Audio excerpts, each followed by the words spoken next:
Ouverture ce lundi du 22e colloque international en évaluation environnementale du CIFE. La rencontre se tient à Cotonou. Vous suivrez le compte rendu de la cérémonie d'ouverture dans cette édition. Mécontentement au sein de l'Union nationale des conducteurs de tas civils et interurbains du Bénin, les membres de l'UNACOTAVIB dénoncent une mauvaise gestion de leur secrétaire général. Et puis, le Parlement britannique refuse à nouveau des élections avant la suspension du Brexit.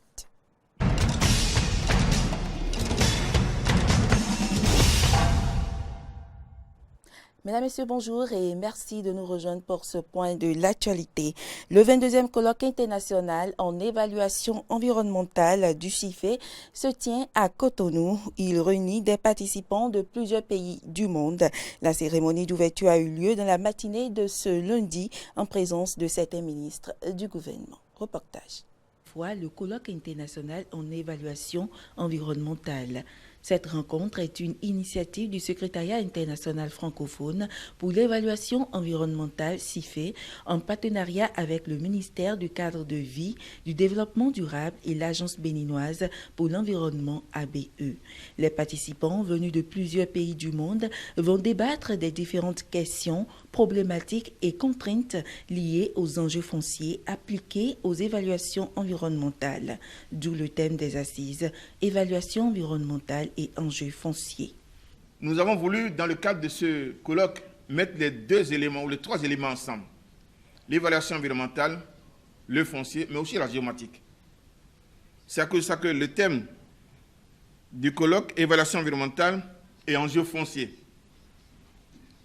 thème qui nous a été inspiré par la mise en œuvre de grands projets dans notre pays. Lors de ces grands projets, de la mise en œuvre de ces grands projets, nous avons constaté qu'il y avait des problèmes fonciers, qu'il y avait des problèmes de déplacement de populations qui occupaient des zones de manière anarchique et qu'il fallait mettre un peu plus d'ordre dans ces fonciers-là.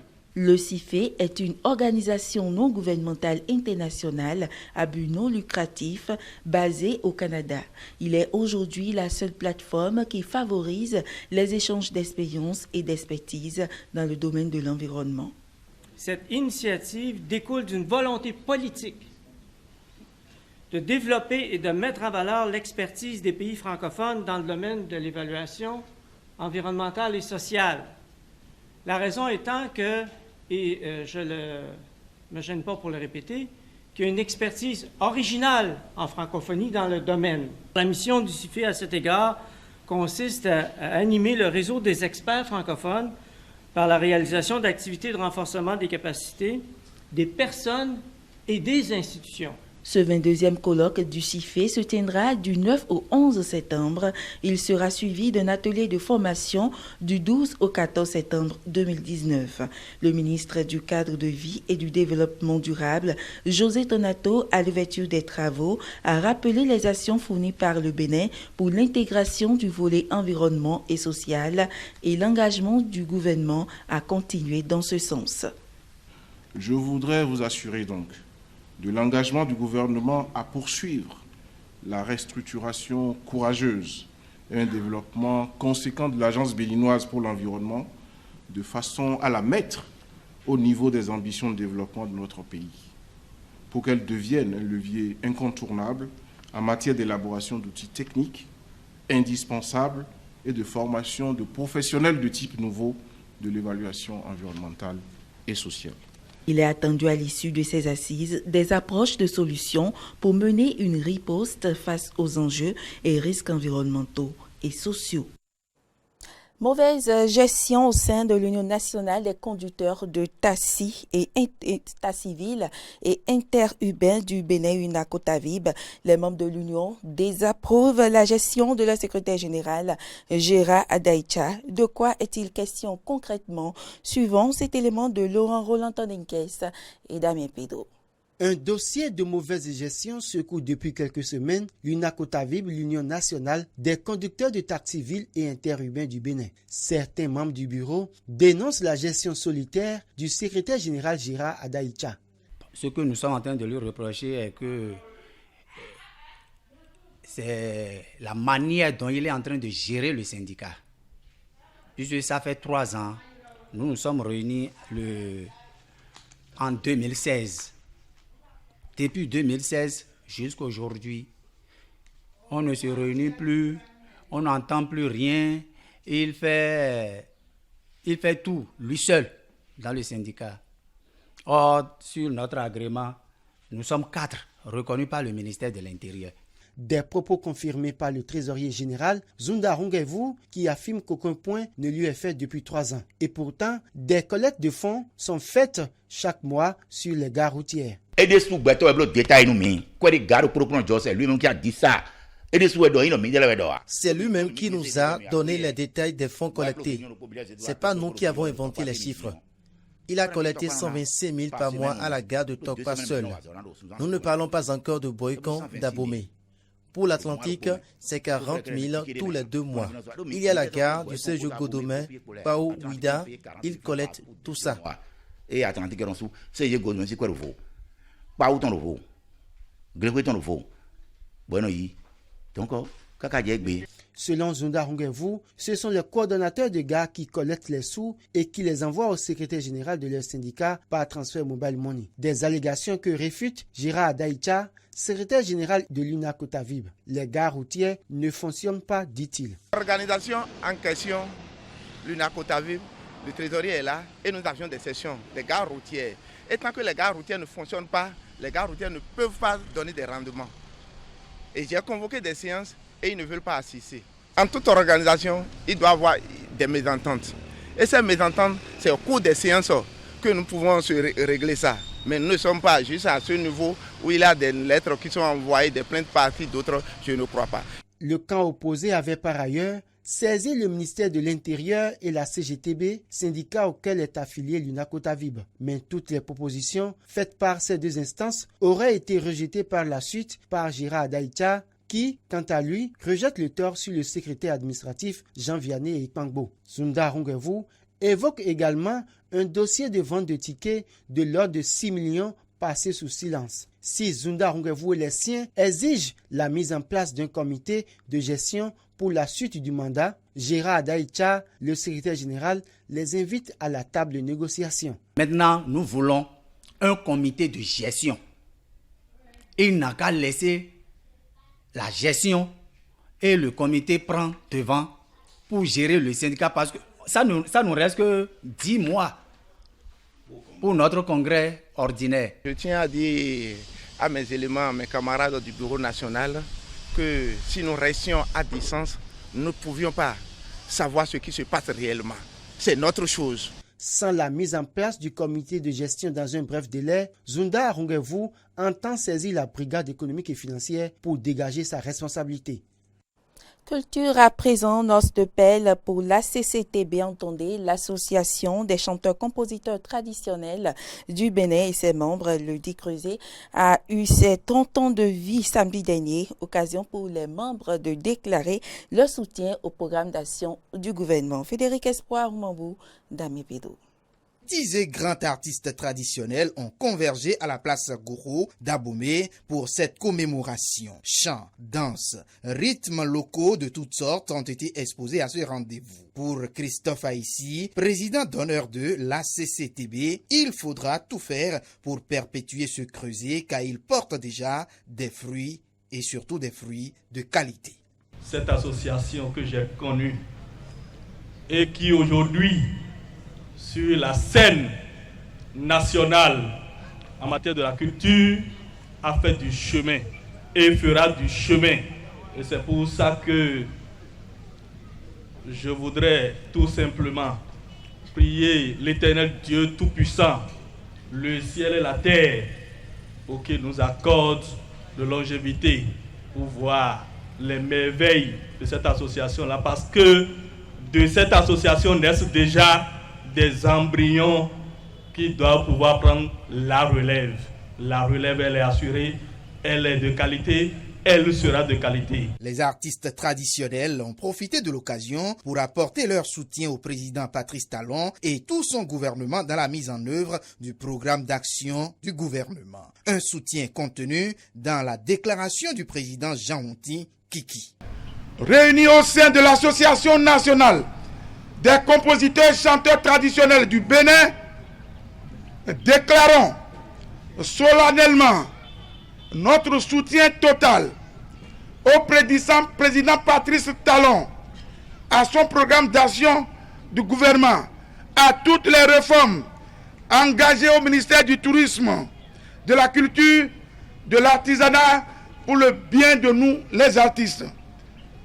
Nous sommes prêts pour toute action de communication orale santé sur le programme d'action du gouvernement, sur les réalisations en cours dans le pays pour le développement de notre nation. Le directeur du Fonds des Arts et de la Culture, Gilbert Déou Malé, fait prince avec son collègue du Bureau béninois des droits d'auteur au Royaume des artistes. Il rassure les chanteurs-compositeurs traditionnels sur les nouvelles réformes dans son secteur. Et désormais, il n'est plus à craindre quoi que ce soit. Nous allons, pour aider ceux parmi nous qui n'ont pas le niveau intellectuel requis, nous allons les aider en mettant à leur disposition un formulaire type de demande de subvention.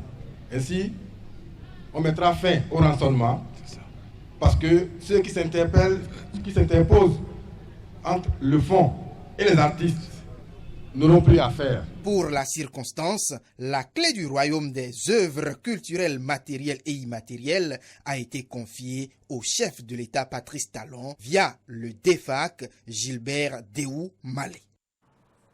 Rodia Nundegbessi, Gloriana Naoum et Gilan Naoum sont les 3 joueurs qui prennent part du 9 au 14 septembre au championnat d'Afrique de tennis des 14 ans et moins sur terre battue, une compétition qui se déroule dans la capitale tunisienne Tunis.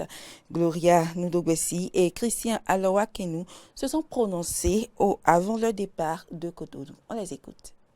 Un peu loin sur le terrain, donc le coach m'a fait travailler de bouger sur le terrain, les préparations physiques, donc je suis un peu motivée. Oui, je peux faire mieux, je sens que grâce au camp d'entraînement que j'ai fait pendant les 6 jours. C'est là pour moi au moins d'aller faire les quarts ou les demi-finales.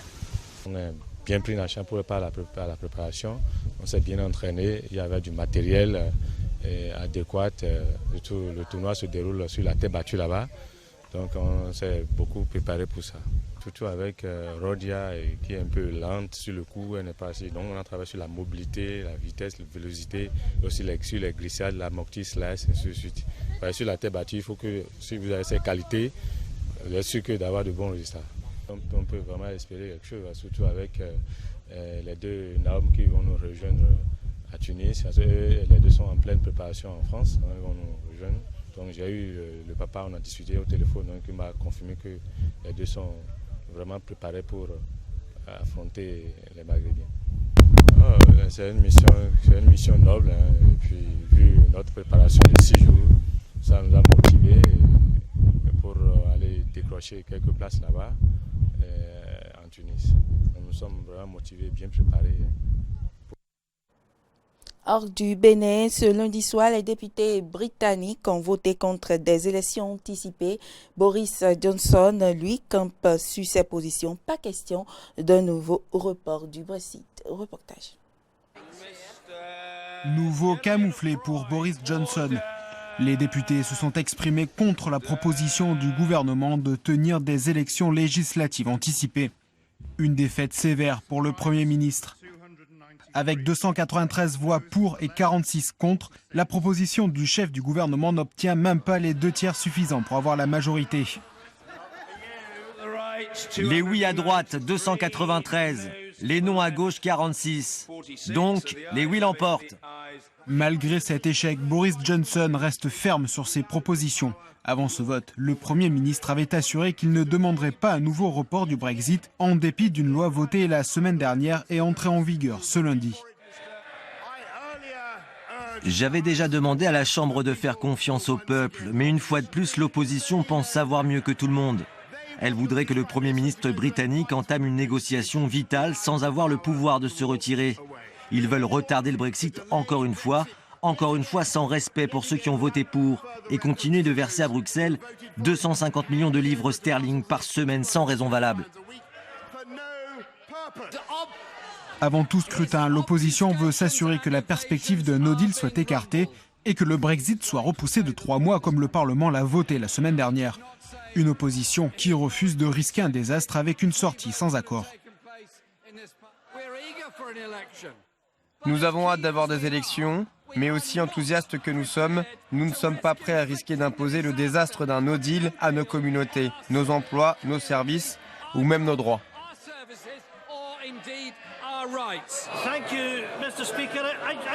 Je devrais probablement féliciter le Premier ministre, parce qu'au moins il est cohérent. Il a perdu chaque vote qu'il a présenté à la Chambre depuis son entrée en fonction. C'est peut-être la raison pour laquelle, Monsieur le Président, il tente de mettre un terme à la démocratie ce soir. Cette séance était la dernière avant la suspension controversée du Parlement jusqu'au 14 octobre.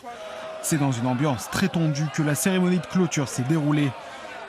Une suspension qualifiée de scandale constitutionnel par le speaker de la Chambre des communes, John Bercow, qui a annoncé quitter son poste au 31 octobre prochain. Un Parlement britannique dont l'attitude est critiquée par Charles-Henri Gallois. Il est en charge des questions économiques à l'Union populaire républicaine.